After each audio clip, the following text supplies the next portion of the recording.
Para falar um pouco sobre jazz, para falar um pouco sobre a maneira que os brasileiros tocam jazz, sobre por que o jazz é a música instrumental mais ensinada e mais tocada em muitos países, eu convidei um grande amigo, Vincent Delia. A gente se conheceu no conservatório aqui em São Paulo, na EMESP, e aí cada um seguiu seu caminho. Ele foi estudar música clássica e jazz nos Estados Unidos e agora entrou no mestrado no Conservatório de Paris, e a gente se encontrou para um bate-papo virtual e vai conversar sobre várias coisas interessantes. Tem uma história que eu queria te contar para saber o que você acha. Eu estava num festival de jazz na Holanda e sentei do lado de uma organizadora de uma casa de show muito importante nos Estados Unidos e a gente começou a conversar. Eu não sabia que ela era uma programadora e ela falou ao longo da conversa. E aí, uma hora, um saxofonista holandês começou a falar no microfone. Ele fez uma piada meio pretensiosa, falando que ele tocava muito bem, algo desse tipo. E aí a resposta dela, olhando pra mim num tom bem sarcástico, assim, foi: os europeus acham que sabem tocar jazz. E eu queria que você comentasse um pouco essa frase. Olha, os americanos acham que eles sabem tocar jazz também. O que você acha de brasileiros tocando jazz? Olha,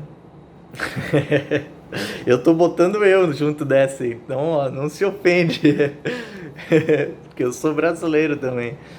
Eu acho que existem vários níveis de profundidade, né?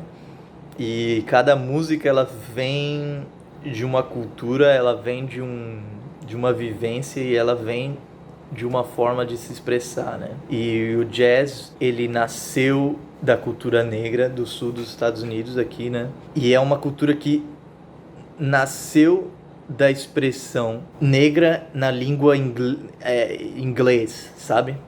Só que do jeito que isso se consolidou aqui nos Estados Unidos. Então, o que eu quero dizer é assim, existem figuras sociais e existem vivências culturais que eu acho que são muito importantes para a existência do jazz, que a gente como brasileiro no Brasil não vai poder ter, né? Agora, com a gravação, com a invenção da gravação, né? Hoje em dia com a gravação, é muito difícil a gente querer defender a ideia de que um brasileiro não pode tocar jazz ou que um americano não pode tocar samba, né? Porque a gente também não fala isso, mas é um preconceito que o brasileiro tem muito, né? Que o gringo não toca samba, o gringo não toca ritmo latino, ou o gringo não consegue tocar salsa, não sei. Com a gravação, cara, eu acho que qualquer ouvido sensível, se você tiver a sensibilidade do seu ouvido e a curiosidade da pesquisa e se meter dentro da cultura, é possível qualquer coisa, cara. Eu faço essa pergunta porque eu acho que existe uma estrutura de ensino no Brasil muito voltada para o jazz, sobretudo nos conservatórios. Então eu entrei na MESP, eu nunca tinha escutado jazz na minha vida, Vincent. Comecei a entender o que era Autumn Leaves lá. Comecei a assistir os documentários sobre jazz, estudar um pouco sobre o que era aquilo que eu nem escutava e muito menos tocava.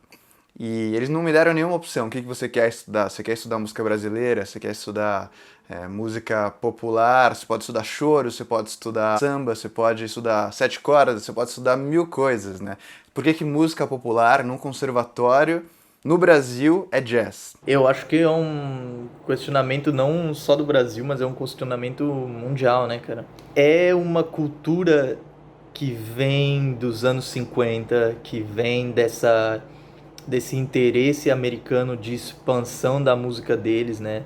Que na época dos anos 40, na época da Segunda Guerra, até depois da Segunda Guerra, existiam mecanismos do governo, cara, que tinham os embaixadores do jazz, que tinha a Army Band, que eles mandavam para os países europeus, que eles mandavam para os países latino-americanos para dissociar a cultura deles, né? Parte do Plano Marshall e de tudo isso, né? Com todas essas coisas, se criou uma cultura de adoração, não pelo jazz, né? Porque quando a gente fala jazz pode ser qualquer coisa, mas pela linguagem de improvisação bebop. E na verdade quando a gente fala jazz nos conservatórios, não é jazz nos conservatórios, porque ninguém está ensinando jazz, por exemplo, de Israel. Ninguém está ensinando, por exemplo, fusion, cara. Imagina, eu fui gostar de fusion faz 4, 5 anos. Ninguém está ensinando rock, que é tanto relacionado do jazz quanto blues. As pessoas estão ensinando bebop, cara, para você aprender a improvisar. É por isso que eles querem que você toque standard, querem que você toque como um saxofone, porque muita gente ainda acredita que essa é a única forma de se improvisar, né? E aí o nosso querido Hermeto Pascoal e todo o movimento da música universal e todas essas coisas, eu acho que são movimentos de dissolução desse pensamento, sabe? De acreditar que a expressão musical que é improvisada, ela pode vir de muitos lugares e não só do bebop. A maneira que eu vejo o jazz e bebop especificamente, sobre essa abordagem que você colocou, como a música instrumental mais ensinada, esse fenômeno, né? Por que o jazz é a música instrumental mais ensinada no mundo, mais tocada no mundo? Eu acho que é uma pergunta que se relaciona muito com por que a música pop americana é a música mais reproduzida no mundo e mais cantada no mundo e mais ouvida nas rádios do mundo, por que o cinema americano é o cinema que tem mais visibilidade, porque todo mundo no universo assiste o Oscar, sendo que é uma premiação dada predominantemente para americanos, né, com ressalva desse último prêmio. Eu acho que é um plano de expansão cultural americano que vem sendo construído em consonância com essa disseminação do bebop que você colocou especificamente, né? Então, eu acho que é muito difícil falar do sistema de ensino no Brasil e ser crítico ao porquê que a gente não estuda a nossa própria música, ou porquê que a gente deixa de estudar muitas vezes a nossa própria música, sem falar do porquê que a gente está estudando cultura americana ao invés disso. Isso tudo faz parte, igual você falou, né, de uma disseminação que é uma indústria cultural que foi criada, né? E para criar essa imagem do país forte, ou essa imagem do país mais poderoso no mundo. E tudo isso é relacionado, né, cara? A gente não pode falar de nada sem falar de economia, cultura ao mesmo tempo, né? Então, acho que todas essas falhas de ensino que a gente vê dessa forma, né, elas são relacionadas com isso. E relacionadas com nossas ditaduras e nossas guerras e nossos sofrimentos e nossa economia. É impressionante porque a gente estuda história americana tão profundamente, pelo menos no vestibular, para estudar pro vestibular, eu tive que estudar história americana, que eu sei mais que os americanos aqui. Deus, tem pessoas que não sabem nem onde que fica Boston, sei lá. Aqui, você fica assim, tipo, meu Deus, cara, né? Tu pode ser lá de Lagoa da Canoa e botar um lick de bebop que é melhor do que os licks do Charlie Parker. E, cara, eu acho que é uma pretensão, assim, de querer criar essa ideia de superioridade que também a gente tem que se dar conta que a gente faz isso também, né? Porque a gente fala que o gringo não sabe tocar samba, que o gringo não tem swing, e que o europeu não consegue tocar bossa nova, e que o não sei quem...